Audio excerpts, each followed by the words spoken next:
Bakit ang ibang babae pinipili na yung mga tomboy, mga nakamiyong tomboy kaysa sa mga lalaki? Napakadaming lalaki, napakahina. Mas lalaki pa sa kanila umasta yung mga tomboy. Mas may bayag pa yung tomboy kaysa sa kanila. Napakadaming lalaki na yung pagkalalaki nila, hindi mo na makita. Napakadami kasing lalaki ngayon nagpapakababae ngayon. Hindi ko yung ibig sabihin na bakla, yung tipong wala man lang katikas-tikas, walang dating.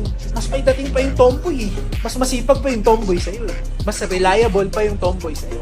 Yung tomboy nga may miyo, ikaw wala eh. Yung tomboy nga may panggastos, ikaw wala eh.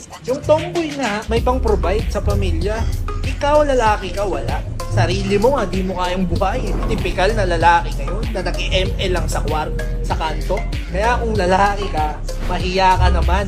Kung ikaw lalaki ka, gawin mo lahat para maging magaling ka sa lahat ng aspeto ng buhay. Maging matikas ka, maging mayaman ka, maging malakas ka, maging matalino ka, para hangarin ka rin ng mga babae.